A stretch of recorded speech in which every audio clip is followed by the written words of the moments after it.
Well, to me it looked like he's very passionate about chess. Yes. He enjoys so much the competition.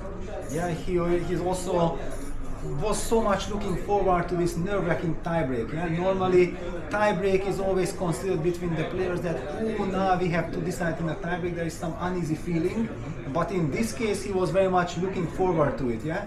And I feel that even it was not just Sindarov's strategy, but maybe a misjudgment by Wei, that in the second classical game with the white pieces, he did not like to put more pressure.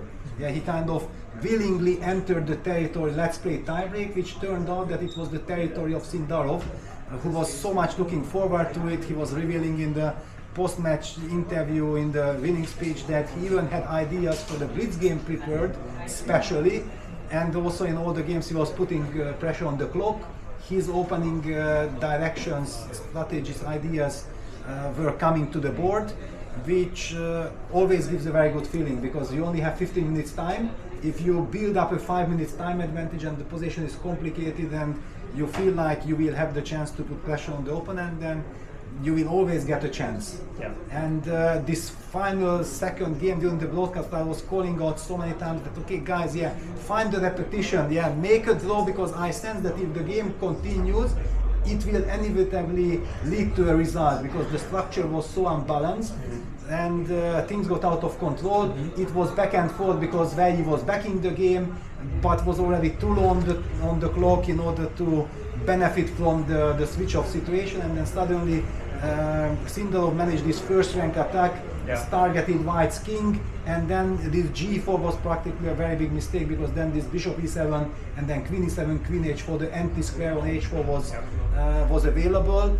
And when you have 10 seconds on the clock, getting a square like this where you can enter and it's so natural and okay, I'm gonna go for attack, it's impossible to defend. And Sindarov went on to win the game and the match and the World Cup with a very great attack. Very graceful, yeah. Do you think it's a trend amongst the younger players of this generation who are perhaps playing rapid and blitz more often than their older counterparts? Do you think that has also led to an advantage in winning this match against Wei? Well, so far also Wei looked very good in the rapid portion, the tiebreaks. Whenever he got down to it, we have seen that he has nerves of steel with playing many times with 1 second on the clock. Okay, my heart would just collapse, would not take it.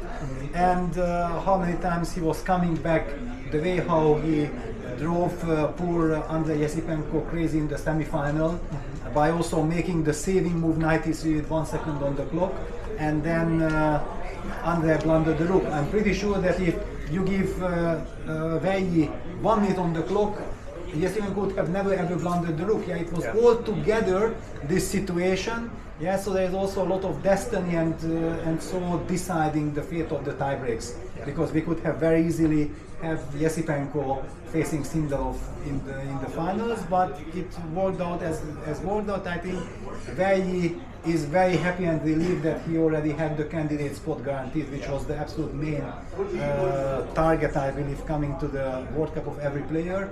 Winning the World Cup is already something very big extra, and we have seen in the celebration and the mood of Sindarov that how much it means to him, bringing the title to Uzbekistan. Yeah, this is amazing. There was also this sensational victory in the Chennai Olympiad 2022 with the young Uzbek team. Then also the red carpet was rolled out at the arrival in Uzbekistan by the president of the country, and that is a real driving force. So very similar to India. In India and in Uzbekistan, both these countries chess is so respected, and I think this also gives the players this extra energy. Yeah, that is required to finally win, because you understand that how much it means to your country if you bring back the glory. That ties in perfectly with my next question. I'm curious from your insight, do you feel that the Uzbekistan culture, something about the environment makes it very easy for young players to progress so rapidly at such a young age? Well, I think since now we are seeing that with Abdusattorov, Sindarov and Yakuboev, they have an incredible generation. Also the second who was here, the trainer second of Sindarov, is a very young player himself. I don't know exactly how old he is, also something like 19 years old. And you could, whenever we have seen them on video or just seen them in the hotel, they're always in good mood.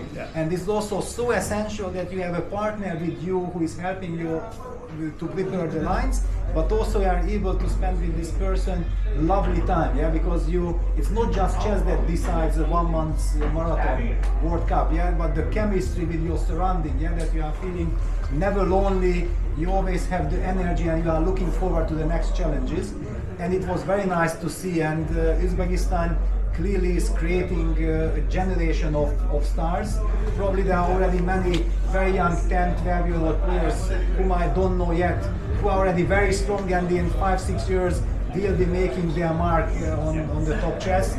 It's always wonderful. This is what I think every chess lover really loves to see, when there is a country behind, supports build, and then you see the result of the work and the time invested into the talents.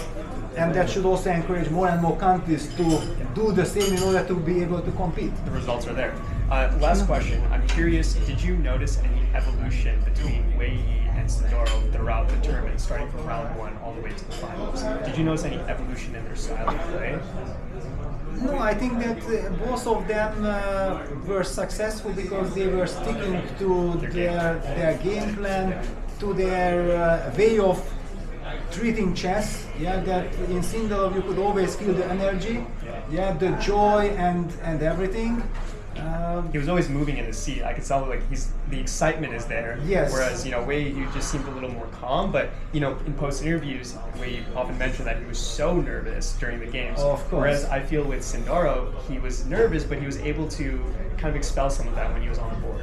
Yeah, this is all kind of very interesting that when your opponent is like, you see that he's not even nervous, he's excited. Yeah, because he's constantly in almost every position is behaving the same way. This is also the reason why it is kind of difficult to go to the RB, because this is interesting, yeah, that we know this from the past, that you have the chance that if your opponent is so excited over the board, and you go to the arbiter and say that please tell him that he should not show all these emotions because it distracts me as a player. Yeah? But because Sindorov is always like this. Yeah, it's basically baseline. Yeah, it is not like he does it on purpose to distract his opponent and like this. Yeah, and I think this is why the players are also respecting it, and they are kind of closing their eyes on it and okay, we will handle it because this is the way to when you face Sindorov. I think the other big problem is when his excitement is combined with good moves. Yeah, that drives then the opponent crazy. Not that he's excited, but also constantly making good decisions, enjoys what he's doing, and also this incredible relief at the end of the tournament, how he celebrated. It's so nice to see. It's a perfect story. Yeah, you just see how much it means to him and to his country. All right, well, thank you so much, Peter, for your great commentary. Really enjoyed it, and hope you enjoy your stay. Absolutely. Thank you so much.